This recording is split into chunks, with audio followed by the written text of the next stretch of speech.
entering the world of professional wrestling. From coast to coast, a show for the Busted Open Nation. This is the Nation's Corner. Here are your hosts, Front Row, HiJacker Mike, and Tony Justin.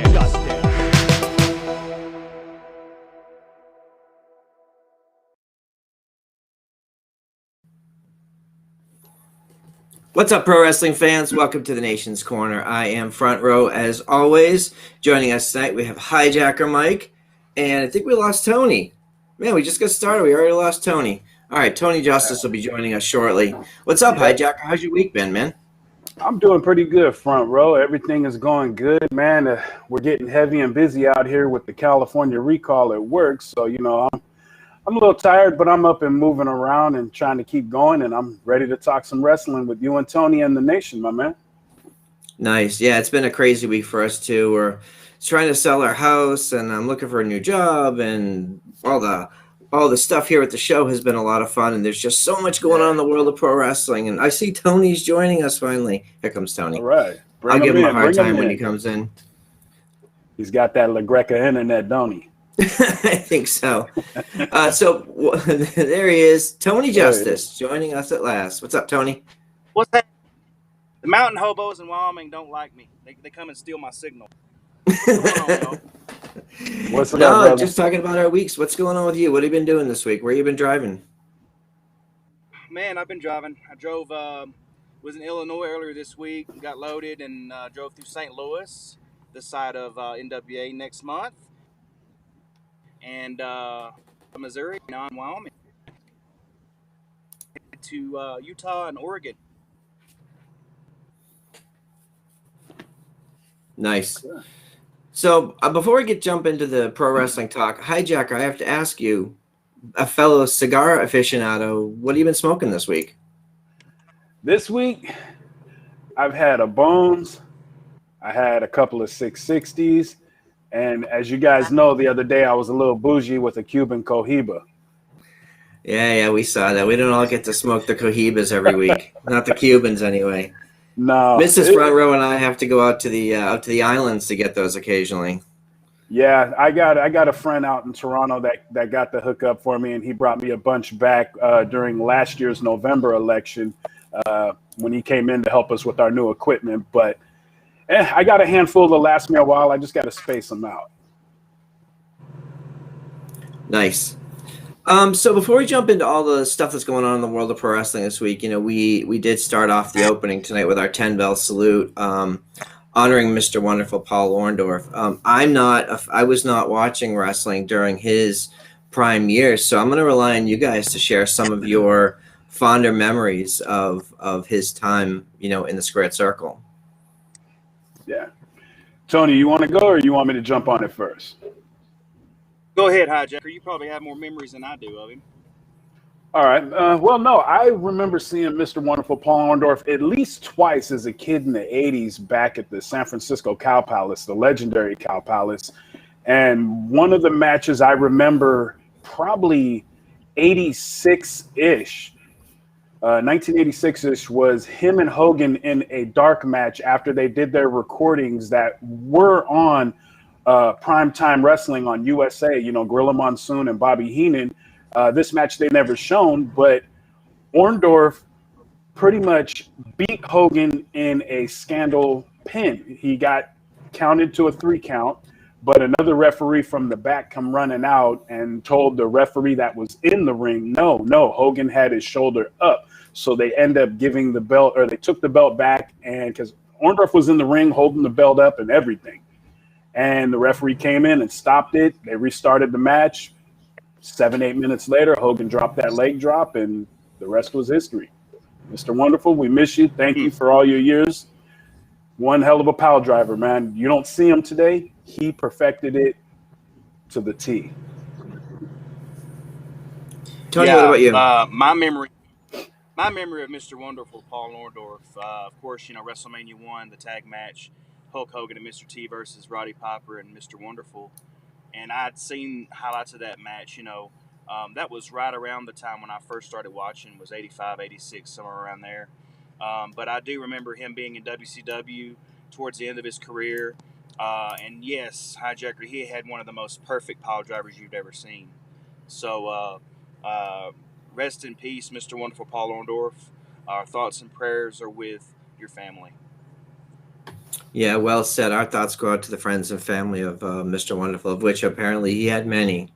Based on, if you want to hear more about the life and legacy of Paul Orndorff, definitely check out Busted Open this week. They did a wonderful tribute earlier in the week. So let's jump over to some happier news this week. So as we're coming up into August, some NWA news. The tickets went on sale on Friday for the big weekend at the Chase. That's a Saturday night is the Empower All Women's pay-per-view. Sunday is the NWA 73 pay-per-view, and then Monday and Tuesday are the tapings, the NWA Power tapings. And based on the social media, from what I'm reading, they are almost sold out. I expect probably the two pay-per-views will sell out fairly quickly, and then the tapings shortly after. I know I'm going to be there. Mrs. Front Row is going to be there. Neil, our friend Neil, and of course Trenda is traveling from the West Coast as well. So we're all going to be meeting up in St. Louis for a pretty great weekend. It's going to be pretty great because of the history, not only of the location of the Chase, but also of the women's pay-per-view. That we're starting to see some more detail around. Mickie James was on Billy Corgan's Instagram this week talking about they are reintroducing women's tag team championships to the NWA at that event. So that's going to be pretty exciting. And she also said that Camille or whoever is the champion at that time would be defending their title at the Empower pay-per-view and then again at the NWA 73. I say it could be anyone because it could be one of two people. Next weekend here in Charlotte, Camille is defending her title against Kenzie Page at the Gathering 2. We'll be there as well. We're going to meet up with the Bearded Trio, the folks from the NWA post-show, and this is Pro Wrestling Podcast. And we're going to go see that. If Kenzie Page pulls off an upset, she could walk into that weekend at the Chase as the champion. So it's going to be really interesting. But one of the things I wanted to ask you guys about, and Friday was a momentous day as well because we celebrated the 1000th day of the Real World's champion Nick Aldis holding the 10 pounds of gold for 1,000 days, which is history in and of itself. It's a very rare thing at all, never mind in the modern era, and that sort of puts him in some pretty elite company, up there with the Harley Race and Ric Flairs of the world. So are you guys, can you share with us maybe one or two memories of either some Nick Aldis matches or maybe a title defense that you saw that that meant something to you? Well, my favorite memory of Nick Aldis during his title reign was, of course, at All In when him and Cody wrestled and, the title changed there. That was a momentous night. I mean, I wish I could have been there live and been part of that. That sounds like that whole night was just electric. But that's one of my favorite Nick Aldis memories was him defending it against Cody Rhodes. Yeah, one of my matches. It wasn't a title match, but it was him with Ricky Morton and Robert Gibson. Back in 2019, watching them wrestle with some legends there. I haven't had a chance to catch up with much NWA. I get to read more about it on the West Coast here. I do need to, when I get a chance, catch up on it. But that is a very milestone feat to have to hold the 10 pounds of gold. Yeah, and I know that was an important match for Nick, too, for Nick Aldis. I know he was, it meant a lot to him to be in the ring with Ricky Morton in the NWA in the GPB studios. For me, I have two. The first was, and the whole event was really special for us. We went to the Crockett Cup in 2019, and we had the opportunity to go to the VIP dinner the night before, and that was the first time I met Nick Aldis and Tom Latimer and a lot of the other folks in the NWA, and also the first night that we met Gary Horn, one of the Bearded Trio. And you really get a sense from him, like he carried the weight and the legacy of the history of the NWA, not only the title, but the whole company. Like the seriousness and the way that he spoke about it really made me invested in the company and him as a champion. So then fast forward to the next day at the Crockett Cup to watch him defend against Marty Scurll in what probably might be one of my favorite live matches I've ever seen. Right up there with Thunder Rosa versus Allison Kay for the NWA title. Those were two of my favorite matches. But from a Nick Aldis perspective, that match had so much emotion. I know some of our friends were in the room that night, and it was just brilliant, perfect storytelling. And the other one for me is at the first night of the Power tapings in September of 2019, episode 1, season 1 of Power against Tim Storm.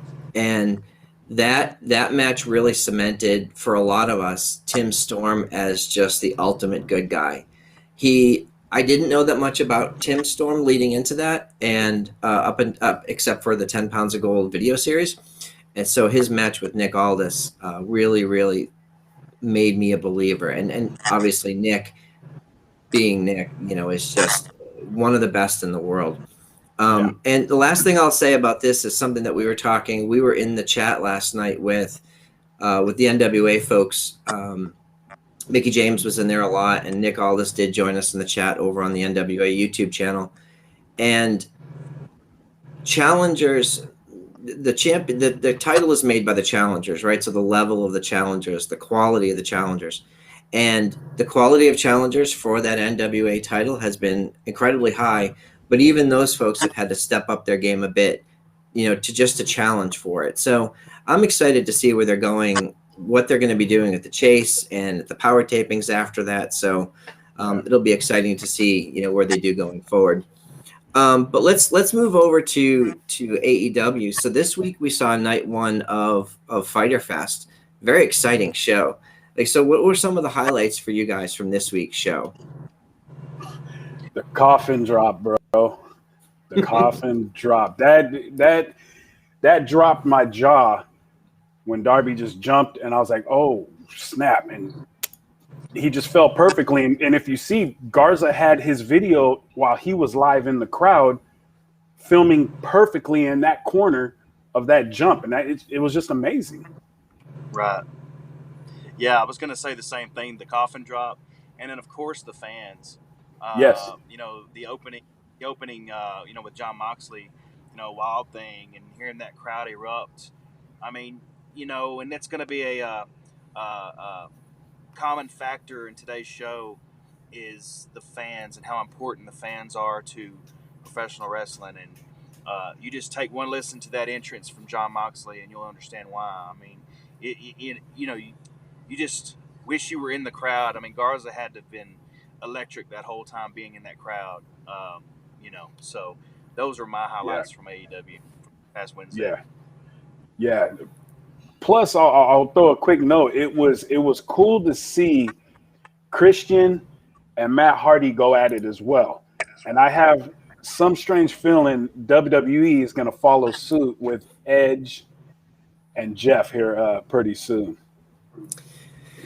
Yeah, it's interesting because I think they said that Christian Cage and Matt Hardy had only had 3 singles matches ever, which is insane to me. And it was the first time. I think I said, let me check. I think it was the first time Christian Cage had a win over Matt Hardy, first time ever, which is great as a singles, right? Yeah. So, how does something like that, after several decades of working together, how does that not happen before this week rather? I don't know. It's in my opinion, it's weird, but for some reason, this match here was a lot more exciting than their showdowns and outside of the tag team in WWE. For some reason, I was more attached to this one. I don't know, maybe because they're the old school, the now becoming legends, and you're watching them. It's like, and they're in a different promotion that's pretty much in a fist fight with WWE for rankings and ratings. It was just good and a fresher breath air to see. Right. Yeah.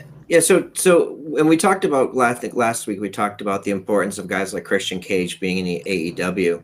But obviously those two guys don't need the rub, right? Both of those guys are elite performers with legendary careers. So I was surprised to see them get put together like that. But I wonder, I would love to have seen backstage, because that had to be a bunch of people at the monitors and the curtains watching this, right? If you're a new talent, you're watching these guys show you how it's done. Right. Yeah, there's over 50 years worth of talent in that ring and whatnot with those two. Yeah, I'm sure there was class in session back behind that curtain with the young talent watching that on the screen. Yeah, definitely. But just to fast forward to that last match too, I mean, Darby Allin and Ethan Page. I wasn't really a big fan of Ethan Page coming into AEW. Like, I respect him as a performer, but I didn't know that much about him. But I think he's emerging as one of their top stars. And that match was crazy, man. He did some stuff. It was wild. It was physical. All the stuff with the turnbuckle. It was cringy at times in a good way. But then the coffin drop, I mean, that's how you end a show. Like, that's how you send people home. And whether people have criticisms or not about whether it was necessary after the victory, it was for the live crowd. Like, that was, a thank you for being here, and we're going to give you something super exciting to go home with. Right. But I mean, 2 inches either way, and we have a major injury or worse. Right. Yeah. It was breath holding. Yeah, and I'm looking in, I'm looking in the chat here, and I see Seth mention, the John Moxley Machine Gun Carl Anderson match was really good. And I think like they grabbed the audience when they came out, coming through the crowd, Mox turning around and going back up into the crowd, up through the upper sections, and then coming back down, really fired everybody up and set the tone from like an energy perspective. It must have been pretty cool to be on that entryway and see him go by. Right. But those guys always deliver, always. And it's cool to see Eddie Kingston hanging out with him. Like, it's just cool to see Eddie Kingston, accompanying him all the time and doing cool stuff with him. So yeah, I noticed on Facebook, our friend Jeremiah Wilkerson had a good view of Mox's entrance, because he was right there where Mox came out at. Mm-hmm. He was right there, so he had a good shot of Mox coming in. Shout out to Jeremiah. Yeah, shout out to Jeremiah, our friend from Mission Pro Wrestling. They were there. The Mission Pro family was there. We saw Melanie, I think Emily. Who else do we see? There was a bunch of folks from the Mission Pro team were there. Obviously, Thunder was there performing earlier in the night on the Dark Elevation tapings. But, yeah, pretty cool. So we'll be next week, not this coming week, but the following week, we will be here in Charlotte for the Fight for the Fallen. Will be here, and Trend is going to be traveling out to go do that with us. That's going to be insane. Like the Carolina crowds always bring the energy, and I can't imagine what it's going to be like with all these folks coming back to their first live event here. PWX has been running some shows, which is great, but they're obviously a smaller independent crowd. This is at the Bojangles Coliseum, which is a pretty good size venue, so it's gonna be pretty exciting. Have you been inside that arena before, front row? I have. Actually, my niece graduated from there. Nice. They had a big graduating class, and that's where a lot of the Charlotte Mecklenburg schools had ceremonies. Like every couple hours, they would shuffle everybody out and bring a new class in with, it was a lot, but it's a nice venue. It probably holds, I don't know, I'm going to guess like 8,000 to 10,000, maybe 8,000, something like that. Okay, so there's going to be people climbing the walls trying to get in. Yeah, it's going to be fun. I don't know if it's sold out or not, but it probably will be by then. But if I look forward to next week, I'm looking at Fighter Fest for next week. We have Britt Baker versus Nyla Rose. I like both of these people, and I'm a huge fan of how far Britt Baker's come, since her debut in AEW as a good guy and now as a villain and all the stuff that she's done. I think she's one of the elite level bad guys. She's good in the ring and amazing on the mic. For me, and I'm a big fan of Nyla Rose, but they're both bad guys, right? So like, this is sort of a weird storyline. It feels like they're waiting for something. It feels like there's got to be a story coming for Britt Baker that's just not being told yet. Whether that's in the next couple months or at the end of the year, who knows? I don't have contracts. I don't read into all this stuff. But I think there's probably going to be some big stuff coming down the road for the DMD. I agree. Definitely. We also have Jon Moxley versus Lance Archer's on the card. I feel like, I don't know, it's a Texas death match, which is great, right? That's going to be exciting. But I don't know, it's something about Lance Archer, and I feel like I was more invested in him when he was in New Japan, and I think he is the Murder Hawk monster. Like, he's amazing, but at the same time, he hasn't done a whole lot in AEW that makes me really excited to see him on screen. What do you guys think? Tony, man. Well, I think that as good as Jake the Snake Roberts, as good of a legend as he is, I think in a way he's kind of standing in Lance's way right now, and I don't mean that in a bad way. I think that Lance is not able to come out and command like I know he can, like he has before, because Jake's there. And this past Wednesday on AEW Dynamite, I think that you saw signs of Lance coming out and speaking and saying what he wants to say, and kind of putting Jake to the wayside and saying, look, I got this. So maybe we're seeing signs of Lance kind of stepping out on his own, and maybe we'll see it this Wednesday. Yeah, this is going to be an interesting match, and I wouldn't be surprised if this match steals the night, because this is going to be a hard-hitting match. I won't be surprised if I even see any blood drawn in this fight, because these two guys are going to put on a show, and they're going to go at each other. And, Moxley is no holds barred, man. He's like Zeus and Hogan back in the early 90s. I think this is going to be my match of the night right here next week. Yeah, I've been so happy for Jon Moxley. Obviously, I don't know him personally, but like I know from his interviews that he was feeling very stifled creatively in WWE, even though he was a main roster. He was a top level main event guy. The work that he's done in AEW and the stuff that he's done outside in Japan on Bloodsport and other places, he's just been this complete three-dimensional badass, and I believe absolutely everything he says and does at this point. Yeah. Okay, so let's move on to NXT. So a bunch of stuff happened on NXT. I know we don't have a ton of time. I do want to make sure folks are out of here tonight in time to jump over to Slammiversary at 8 o'clock Eastern. But from NXT to me continues to have the best women's roster on the planet. I mean, we saw Dakota Kai versus Ember Moon in that opening match, and that was a pay-per-view worthy match. Yeah, like those two can go. It was hard-hitting, it was technical, it was very physical. There's not a lot of holes in their game. And then, just not on the same show. We saw Gigi Dolan versus Saray, and Saray almost, I think she almost murdered Gigi Dolan with that drop kick. Holy crap. Yeah. Mrs. Front Row and I were watching that, and we were like, you had to kind of put your hands up and go, I hope she's okay. Fortunately, she was. I think she may have just been able to turn at the last second, but boy, did it look vicious. But Saray's another one of those people that's on the come up and probably will be a big star there at some point. But what did you guys think of Gigi Dolan? Formerly Priscilla Kelly, right? She can She's go. a standout. She can go in the ring. I like her style. Right. Yeah, I hadn't really definitely got a future ahead of her. I hadn't really seen a lot from her before the pandemic, and then I think she was out of ring for like 7 or 8 months, and then she had that match with Thunder Rosa at UWN Primetime Live, and I was thinking, who is this person? Why have I not seen her all the time? Because it was an unreal match. It was very, very good. And I probably is one of the reasons why NXT picked her up, because the match was so good and some of the other stuff that she did right around that time. I am continually entertained by everything LA Knight and Cameron Grimes do. The Butler stuff, I don't laugh out loud that often. You guys know me.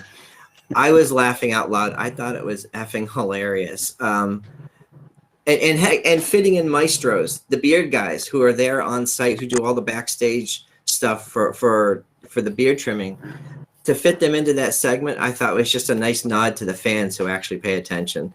But Cameron Grimes and Eli Drake, LA Knight, have just they have great comedic chemistry. Yeah, they do. Yeah, they do. They put on a show. It's been a while since you've seen two individuals in the wrestling scene put on something like that. It was kind of like The Rock and Hogan back in the day when they had their match at WrestleMania. Two of the most beloved wrestlers of their era and time come together. Now you got two guys, LA Knight, who we know from the indie scene, well established, calls people dummy. That's right, Steven. Let me talk to you. Good talk to you. So these two guys, they have great chemistry, and they're putting on a great show. So that's a program I'll buy into and definitely keep watching NXT to see. And hopefully they can put them on every week, and I won't get tired of it. Right. Tony, where did they go with the $1 million title? I have no idea, but I'm so happy that they brought that back. It gave Ted DiBiase something else to hang his hat on, to be on TV again. I'm so glad they brought that out, and to have LA Knight and Cameron going back and all that is meaning. So I'm going to happen in the near future with that championship. Yeah, I agree. And just to add on to what HiJacker said, we got to see Eli Drake at the time in the NWA studio do some really great stuff, tagging with James Storm and doing the whole Shoes of a Champion thing. Wildly creative and entertaining dude, and he can really go in the ring. So I'm glad to see him on a bigger stage getting the spotlight. But the real news from NXT was the ending, right? I mean, we saw the face-off between Karrion Kross and Samoa Joe.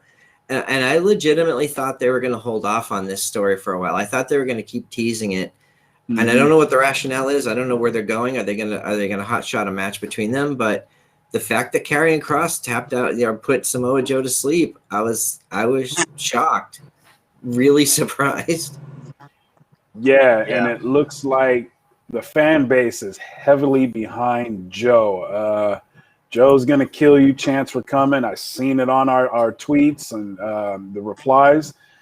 Facebook, Joe is close to getting back in the ring. He might even be ready now. I don't know if this is going to be a SummerSlam preview coming up, but these two are going to clash, and this is going to be World War III between these two.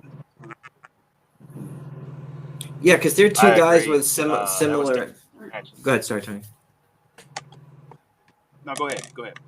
I say there's two guys with similar backgrounds from a martial arts perspective, right? Both guys are trained fighters, and they're both guys of size, although Karrion Kross is a little bit more muscular and wider. Joe has the experience, and the depth of knowledge both.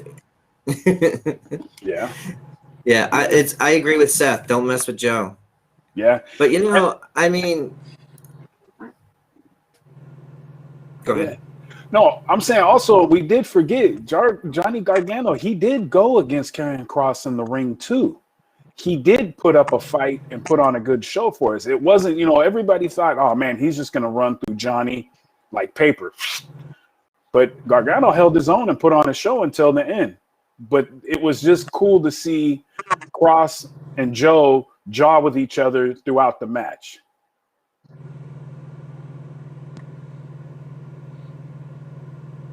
Did we lose front row there? Maybe so. You might have froze up a little bit there. The match, I would say the moment of the night, for me back on NXT was definitely Karrion Kross and Samoa Joe. That moment at the end of the match. Yeah, it leads up to us seeing something. It's kind of like Grimes and Knight. It's given us another program that people are feeding into, and with the crowds coming back, it's feeding us into something that we want to see. This is something we want to look at and we want to watch. Right. So in my opinion, this is good TV. They're going to lead up to it. Joe's going to probably chase him around. I don't know when they're going to have this match. I don't know when NXT. Do you know when NXT's next pay-per-view is? It's probably going to be SummerSlam weekend. That's what I was thinking. Takeover, SummerSlam weekend, I'm sure. And that's in August. So, I mean, they've got all this month to go and build it up, and next month too. So, I think SummerSlam is in mid-August. So, that gives them about a month to build up a story if they're going to go that route with Karrion and Samoa Joe. But I am definitely pumped to see more between the two and see what they can give us. Definitely. I'm looking forward to that too, as I want to see Joe get over. I know he held the belt for a period of time in NXT and he didn't get much of a chance on the main roster, but I hope he gets a chance to go again. Maybe he holds the NXT championship again,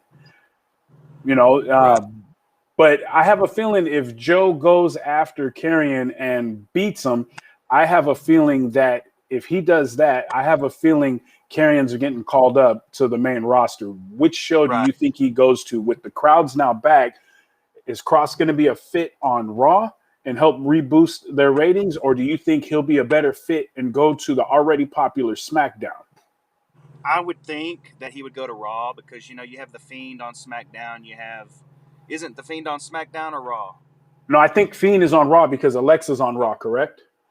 Okay. So Raw's got that awesome entrance with The Fiend, so maybe Karrion goes to SmackDown with his awesome entrance. If they keep the entrance, and that's what I hope. When he goes to the main roster, I hope they leave him as he is on NXT, and don't change him up. Don't call him Karrion or don't call him Cross. Just Cross. You know how the WWE likes to do when they go to the main roster. So hopefully they stay true to the character the way he is on NXT. Oh, definitely. Yeah, I know they're going to change his name. I know they're probably going to cut it from Karrion Kross down, because look at Big E Langston. Who else we had in there? Andrade, his name got cut down. So we've had several superstars, even Rusev, all these guys had their names cut down from NXT to the main roster, which is fine. But what I don't want to see is them cutting back on their character. Let them continue. Don't water them down. Let them continue. Right. Welcome back. We got front row back there. Welcome back, front row, brother. Apologies, my PC crashed. You had the La Greca internet, I take it? I did, apparently. Yeah, we were just going over, how would Cross, if Joe and Cross fought each other, I'm not sure if you heard us or not or while trying to log back on, but we were talking about if Cross and Joe go at SummerSlam and Joe happens to win, what's next for Cross? Does he get called up to the main roster? Would he go to Raw or SmackDown? Would his name still be Karrion Kross, or would he be dropped to Cross? That's what we discussed while you were gone there, front row. So that brings up an interesting question, right? So we read all these dirt sheets and stuff. I don't typically read them, but you see stories come across your feed about, so-and-so is definitely going to the main roster. So this is definitely happening, and then it doesn't, right? So we all knew that Karrion Kross was dropping the title this week based on all the stories. We didn't actually know that, right? But that was the storyline going into this week, was that he was going to move up.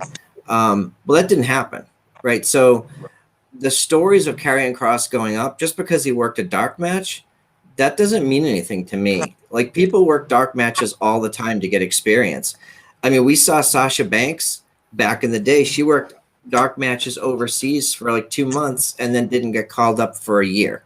So I try not to pay too much attention to that stuff. I don't know what they would do if they take the belt off. If Karrion Kross loses and Samoa Joe wins, I'd be fine with that. But who is the next challenger for that? To me, there's no clear-cut challenger. Right? Right. Yeah, so there's...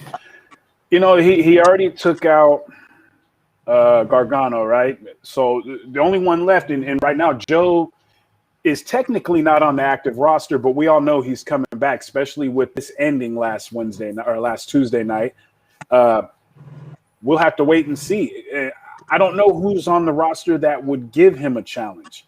Do we send someone back down from the main roster to go? A Keith Lee? Hell, who would love to see Brock Lesnar down in NXT for a minute? Even if it was feasible. Ooh. Would Brock want to go to NXT for a few?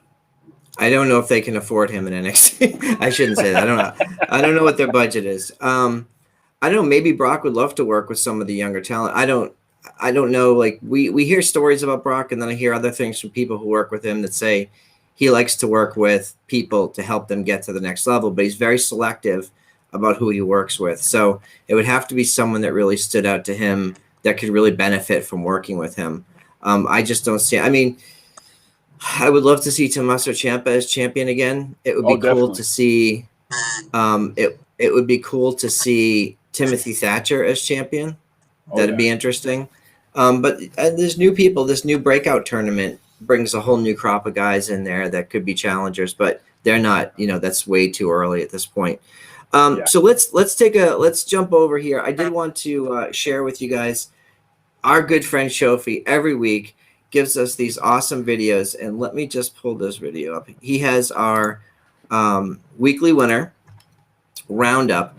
Now, what's interesting this week is, as you guys know, if you listen to Busted Open today, Mark and Ryan chose the crowd. So I don't know. I'll be interested to hear from Shofi and see how that affects his overall rankings with a wild card in the mix. So let's go ahead and hear from Shofi on the weekly winner roundup.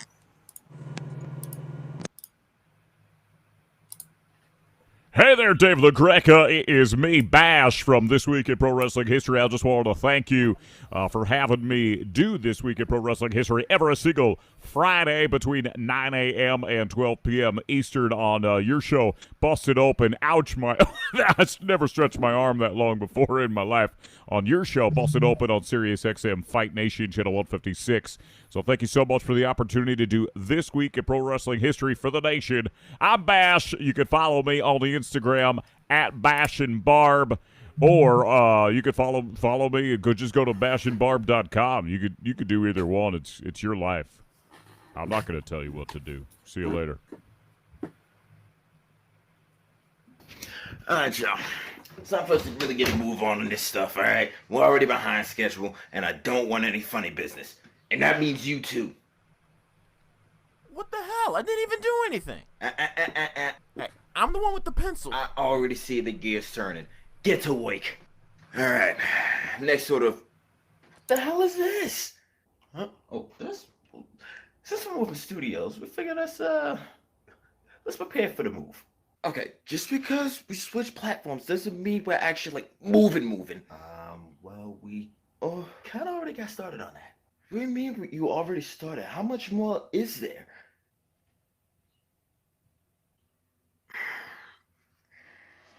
You know what? Just whatever. I can't with this.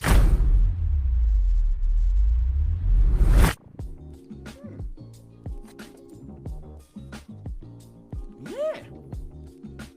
Ladies and gentlemen, welcome to our new humble abode in the Titantron Entertainment Studios. One time for my man R.A.J. This for hooking our brother up with the fresh digs. Likes what I'm seeing here.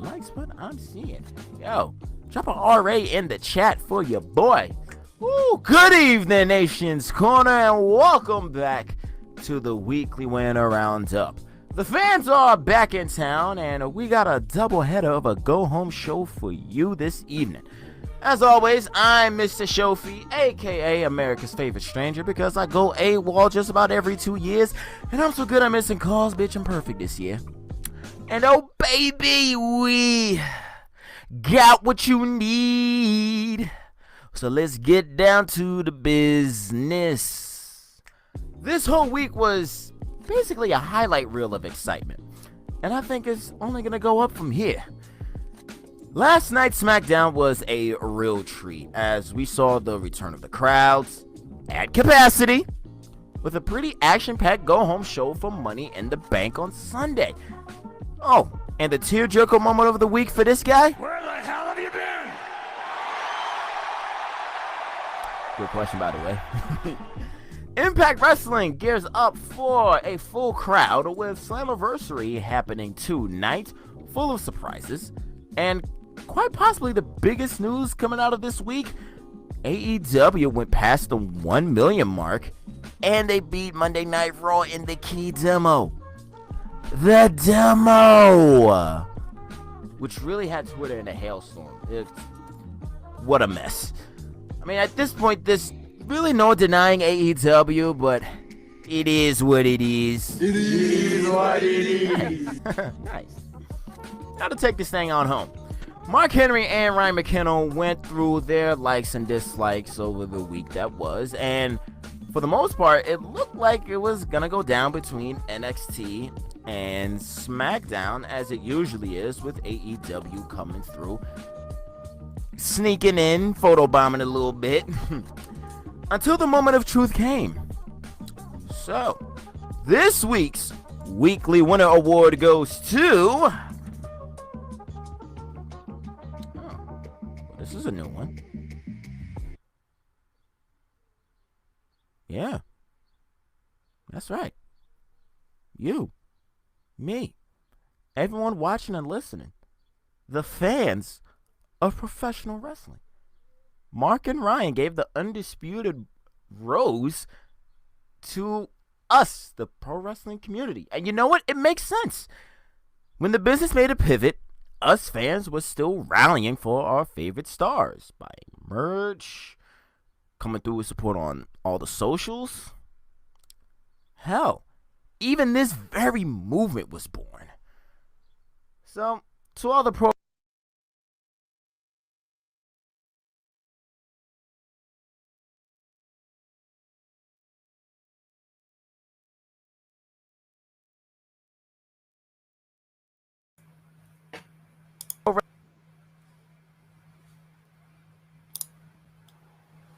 Oh, okay. Looks like we're at the end of Sophie's video there. I don't know, it just locked up on me here. Yeah, a little bit. Well, it says I'll have it. I'll have it. So. Okay, well, I'll have it up for anybody that wants to catch the later end of that. I'll have it up on the YouTube channel a little later on this evening. Man, we get some gremlins today. Apologize, everyone. Yeah. So we got a few minutes left. I did want to touch on, like, obviously there's two big pay-per-views. We could do another 2 hours on these pay-per-views. But I want to run through the Money in the Bank card and then touch on Slammiversary a little bit. For Money in the Bank, there's a few of these matches that I should really care about that I don't.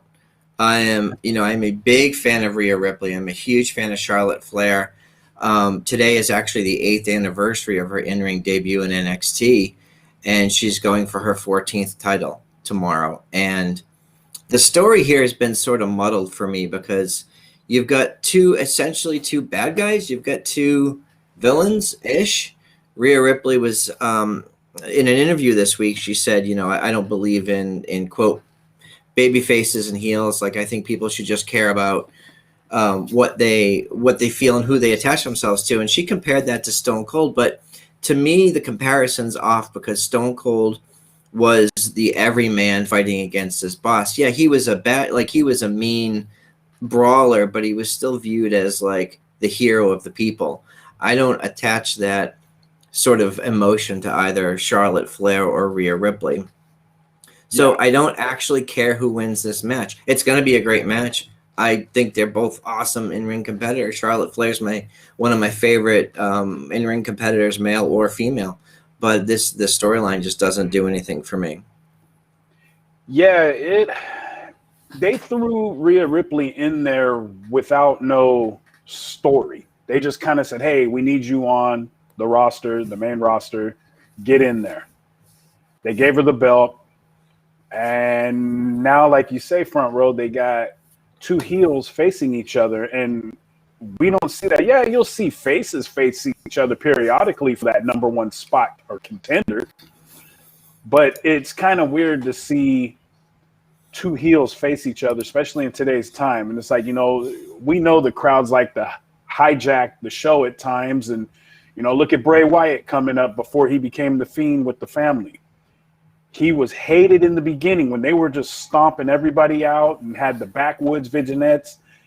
Everybody hated him, but then all of a sudden, when he took on Cena, what happened? We started to see the change. So here, I see the crowd behind Charlotte a little more than Rhea because unfortunately, a lot of main roster viewers don't really watch NXT, and that's just too bad, man. I wish they would switch over and give NXT a try. Then you would see who Rhea Ripley is, because like I said, a lot of fans don't know who she is. They're starting to get to know her. They're seeing her as a heel. And just in my taste, I'm just not invested in this match like I want to be. Yeah, how about you, Tony? Oh, we got you. No audio, buddy. You might have to unmute yourself and try it again there, buddy. Nope. I'm gonna. Why don't you jump out and come back in? So I'm gonna let Tony jump out and jump back in. So the other match of course, there's 2 ladder matches, right? So for the 2 Money in the Bank matches, and I find the men's match interesting because you've got Ricochet, Morrison, Riddle, McIntyre, Big E, Owens, Nakamura, and Seth Rollins. 6 out of 8 of those guys are good guys, right? And we got you back, Tony? I think so. Yep, we got you. Can hear Okay, you. We got excellent. you. Yep, we got you. So to me, it's interesting if you have a Money in the Bank ladder match with 6 good guys and 2 bad guys, because historically, Money in the Bank winners, people who carry that Money in the Bank briefcase, are better if they're bad guys, the storyline wise, right? Because the way in which you win, I think, and they were talking about this on the show this week on Busted Open, is you're stealing a win. You're stealing the title, essentially. So it doesn't often make sense for a good guy to have that. So it'll be interesting to see. To me, looking at this, if it's a good guy, my money's on Riddle. I just think Riddle comedically could do so much with that over the next year. And my other pick would be Rollins. What do you guys think about who would be best benefited from winning that briefcase? Tony, you want to go? You want me? I'll take this one, Tony. Riddle, like you say, for the face, Riddle would, with the comic value of it, that would be great. I would love to see what he would do with that, and Orton popping up with him here and there. Seth Rollins, he knows what to do with the Money in the Bank briefcase. But I would be interested to see John Morrison with it as well. With The Miz on his side, I think that right there would be the overall circle we'd want to see, because The Miz is going to elevate John. John is good already, but with those two together, especially back in the day when they did their dirt sheet, those two fed off of each other. They're kind of giving Johnny Drip a little bit of the downside, but bring them back up. Yeah, give them that Money in the Bank briefcase. Let's see what they're going to do. Yeah, I like Morrison's. Go ahead. Go ahead. I like seeing Morris on his own, so this would be more of a continued departure for him. So let's jump over to the women's match. So we've got Asuka, Naomi, Alexa Bliss, Nikki Ash now, Liv Morgan, Zelina Vega, Natalya, and Tamina. And Natalya and Tamina were sort of thrown into this. We thought we'd see someone more exciting into that, wild card spot that they were advertising this week, but that didn't happen. So to me, Asuka doesn't make any sense. She's already won it. She's already had it before, just 2 years ago. Seeing some of the fan footage and seeing some of the stuff with Liv Morgan behind the scenes, I'm more invested in her as a performer. Out of all the people in the match, to me, my money is on either Nikki or Liv. What about you, Tony? I agree. They kind of gave Liv that moment on SmackDown where she had her moment pointing up to the briefcases hanging above the ring. So that was kind of a foreshadowing. I was talking to Chris today, and we were talking about that. And I was kind of like, well, that's kind of a foreshadowing thing, giving her a little moment to see how the crowd's going to react to her actually pointing up to the briefcase to see what kind of a pop she'd get. I'd like to see Liv win it, personally. Yeah, so and I did see in the chat some folks saying that the Money in the Bank matches were the matches that they were most interested in. But for me, I still think the best story being told, the most dramatic story, is Roman Reigns and the head of the table. The family story, everything with the Usos. Feel however you will about their continued participation on TV. I think they're doing some of the best work of their career, and Edge is just on another level. He is at 47. He's in the best shape of his life, telling the best stories, having the best matches. I don't know how it's possible, but the dude's pulling it off somehow. So there's no doubt in my mind that whatever happens storyline-wise, Edge and Roman Reigns will have a banger match. Definitely. I think it's going to be a good one. But right now with the crowd coming back, I think they keep that belt on Roman just a little bit longer. Maybe Edge could pull it off. Maybe, I don't want to say Survivor Series, but then pushing it out to Mania next year is a little too far out. But I would like to see that strap back on Edge at some point. But I think right now with the crowd just coming back and we're going to get live shows from pretty much here on out, I believe, and hope and pray. I think Roman is the face of SmackDown, and Vince is going to make his cha-ching off of his bling with Roman. Yeah, so as we're winding down, Tony, I want to ask you. So we were on Zoom last night watching SmackDown, and we all got like very excited when the crowd was there, when Vince came out and had that great line, you know, where the hell have you been? And Roman comes out, and that, to me, that whole crowd was a model crowd. So what were you feeling at the time? Goosebumps, man. I was feeling, yeah. I mean, we've waited this long to hear a WWE crowd back in the arenas, you know, and you want to see how the crowd's going to react to Roman Reigns, because, you know, we all know that Roman Reigns in the past has been, the fans have been saying, you know, he's forced. Well, last night I feel like you had a genuine reaction, and you saw when he was at the entrance ramp and he was holding up that title and Paul Heyman standing right there beside him. You saw, even though Roman was trying to give his most gruff face, you saw that sparkle in his eye, that he's happy that there's a crowd out there. So I feel like you're getting a genuine reaction from the fans now. Definitely, man. When I didn't get to see SmackDown Live last night, I was at the A's game. But when I came back home and I started watching it a little bit, and Vince came out to start it, and I was like, you know what? That was probably one of the most happiest times I ever seen Vince on air. Yeah, it's pretty cool. and so for folks who were reading social media last night, Vince wasn't actually the first person through the curtain to greet the live crowd, right? There was a dark match, and this is public knowledge, right? They put it across all their social media. Davey Boy Smith Jr. re-signed with WWE and was the first person through the curtain last night. So, you know, Harry Smith was the first guy in front of that live Houston crowd. And he said it was super emotional. He had if you go and check out their socials from last night, they had an exclusive video interview with him yesterday. It was pretty cool. So let's just spend a minute. I just want to touch on Slammiversary. I don't want to spend a ton of time because we're going to go watch it right now. But for me, you know, there's a couple of question marks here. Obviously, Matt Cardona and a mystery opponent, a mystery partner, are facing Brian Myers and Tennille Dashwood. Is it Chelsea? You know, we just saw her appear this week with Ring of Honor. So, I mean, Chelsea makes sense, but could it be somebody else? Who was it we were talking about earlier, Tony?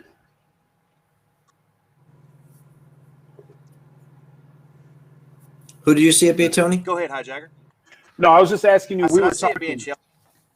Yeah, I remember we were talking about that, but there was one other person I believe we were talking about, and I'm drawing a blank. If you remember, let me know.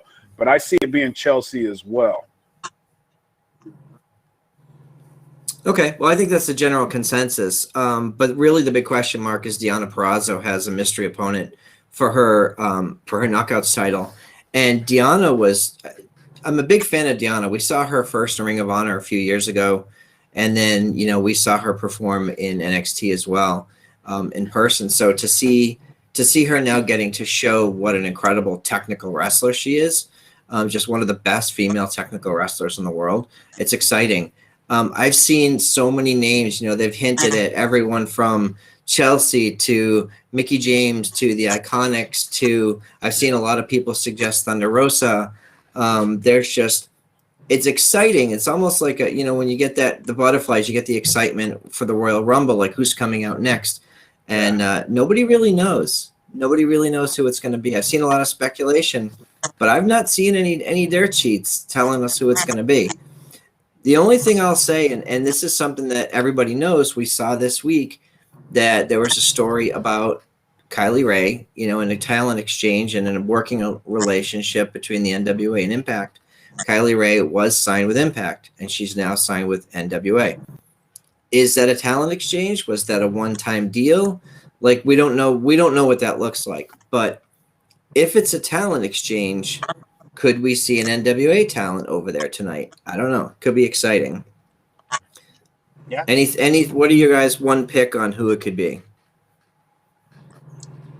I'm puzzled, man. I don't know who it could be, because when you say mystery partner, that's anybody on the current roster or any free agent about to join the roster. And I just can't wait to find out who it's going to be.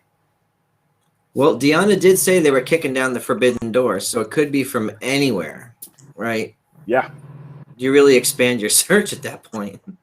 Yeah, it makes you wonder, and that's the way they grab you, and that's how they got to pull you into their programming is, hey, we're bringing someone on you haven't seen for a while. You may not haven't seen it all. So, come check us out and see what we can offer, because Impact can still go, man. They still can go. I wish they get a little bit bigger following, but, dude, Impact belongs with AEW and WWE Weekly, NWA. They deserve to be thrown in the mix. Yeah, I want to throw to the chat. Terrell Mitchell suggesting Ruby Riott or formerly Heidi Lovelace. Man, I would love to see her back in the ring. Also seeing John suggesting Lindsay Snow. Lindsay did respond to we all wished her a happy birthday today, and she did respond to a bunch of us saying that soon, but she's still healing. So who knows? Who knows? Yeah. So okay, let's just talk a little bit about the Eddie Edwards and formerly Big Cass, W. Morrissey. That's going to be a hard hitting match, but I'm seeing a lot of people talk about the whole Sami Callihan interview from today on Busted Open and how he's being positioned as a good guy. They were very clear. Mark was very clear to say, you're a terrible person, but you represent your brand. Like, you are flying the flag for Impact. And it's going to be interesting to see how that match goes with Kenny Omega. I would love to see Sammy beat up Kenny Omega, to be honest with you. Screw the rules, throw it all out the window, just beat the crap out of him. I have nothing against Kenny Omega. I think Sami Callihan's cool. Yeah, definitely. Sammy can go, Right. man. He's got some. Go ahead, Tony. Yeah.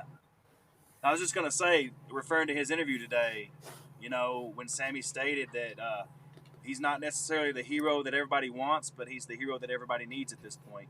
So I feel like I agree with Mark Henry today. He said that the belt's coming home to Impact, and I agree. I feel like it's Sammy's time to be the champion and going to bring that belt back to Impact. Well, all right. Looks like we're right about on time. It's 8:01. Let's get over and watch some Slammiversary. HiJacker, why don't you hit us with the socials? Where can everybody find us? All right, y'all. Nation, you can check us out on Twitter at Nation's Corner. You can also follow us on Instagram and Facebook.